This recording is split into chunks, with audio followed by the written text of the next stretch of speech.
This is left, so 4 minus 0, so this is all right. With this 4 to 8 minus 3, minus plus, so that's okay. So this is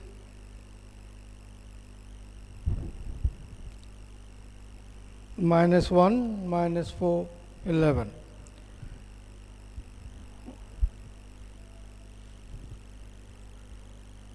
So to verify this,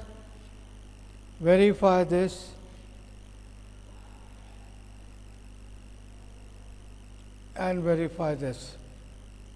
So these multiplications to be verified. The answer should be this.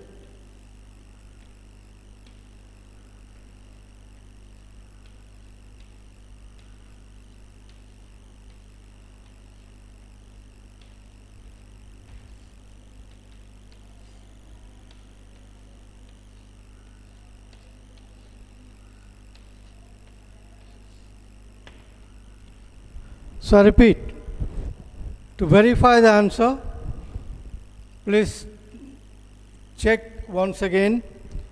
These are the places where we have gone wrong. Multiply it once again, do it yourself. The answer should come as this, finally. And then 58 is common to all, so 1 0 0 0 1 0 0 0 1. If it's not verified, then your inverse is somewhere wrong. Is that clear? So to verify the answer, A into A inverse has to be an identity matrix. I'll come to another sum, hopefully where we don't make a mistake here, right? Now that is solving simultaneous equation with the help of matrices.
So this is the final part of the chapter, finding the solution of linear equation. This is also known as Martin's rule.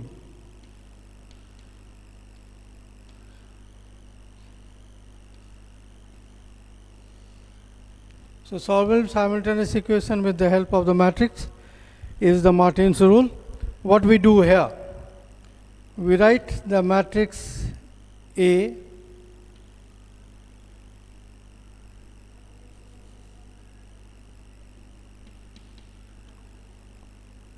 as the matrix of the coefficients. So coefficients 5, 3, 1, 2, 1, 3, 1, 2, 4.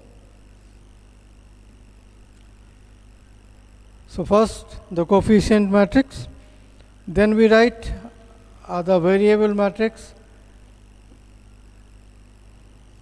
x, y, z, and the last one,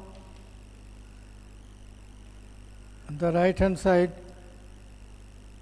as this.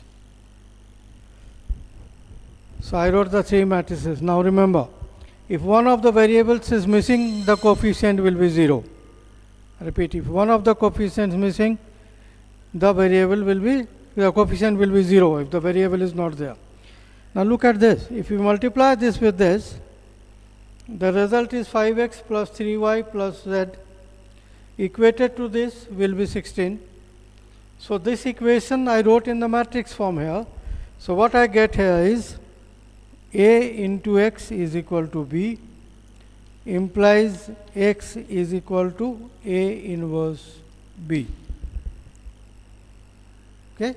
So we find A inverse, multiply with B. So to finding the inverse,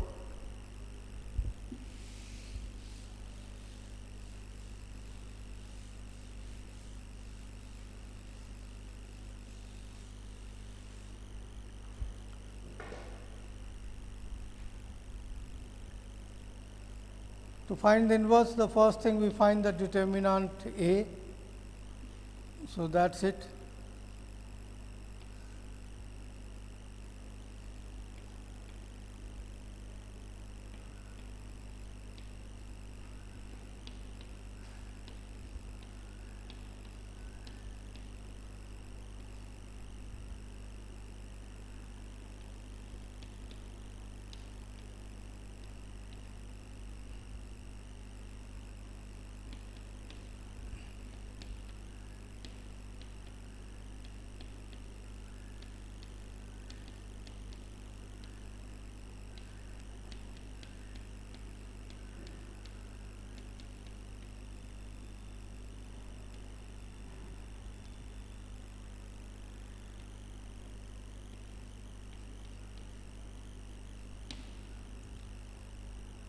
So that's not equal to 0, so we can find A inverse.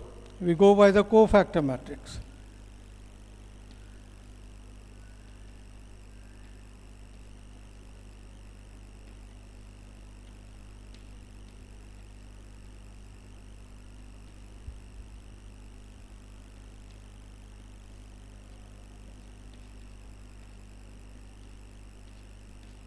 So again, the sign convention, the first one I said will be the same, first row. Now second row, this is left, so that's 12 minus 2. Again this is left and this is left, so 20 minus 1. And then this is left, so 5 minus 3.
So that is cofactor matrix.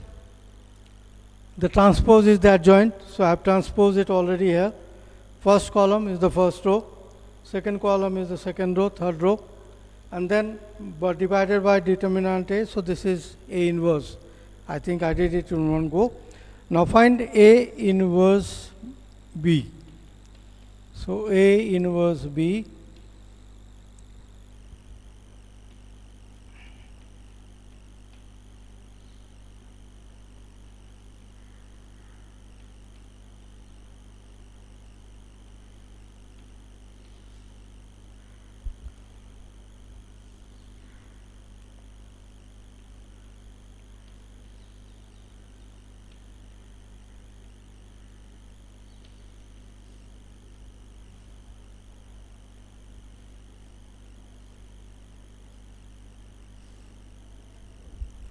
Now when we multiply this matrix with this matrix, this is has only one column.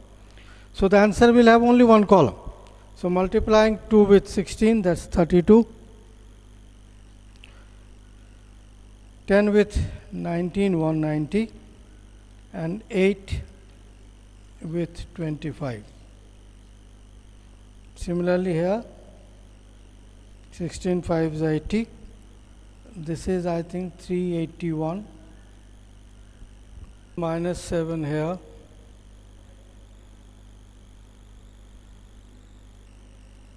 So the third row, this will be minus 7. This will be 7.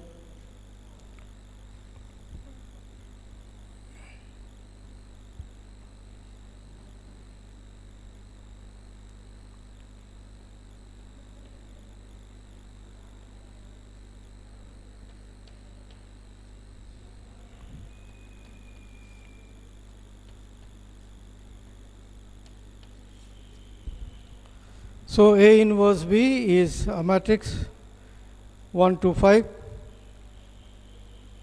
So therefore, X is equal to A inverse B implies X is equal to X, Y, Z.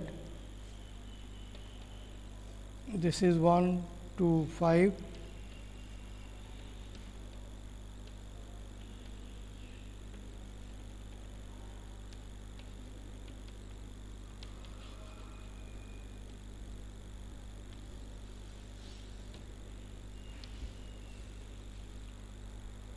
So I repeat, we write first the coefficient matrix, the matrix X in the column form. It can be on the row form, but don't go for it. It's only on the column form, column matrix. This is again the column matrix. So this into this is equal to this. So A into X is equal to B. So X is equal to A inverse B. To find A inverse, we first find determinant A, that should not be equal to 0. Then we find the cofactor matrix, transpose it to get the adjoint. Adjoint A by matrix determinant A is the inverse. Multiply it. Then that matrix will always be a column matrix. So X, Y, Z is 1, 2, 5. So X is equal to 1, Y is equal to 2, and Z is equal to 5. So this is how we solve it. The other form of question for this particular sum, okay, there may be other sum. I just do one more here, which will be a different form. It comes to solving equation, but I just do that other one.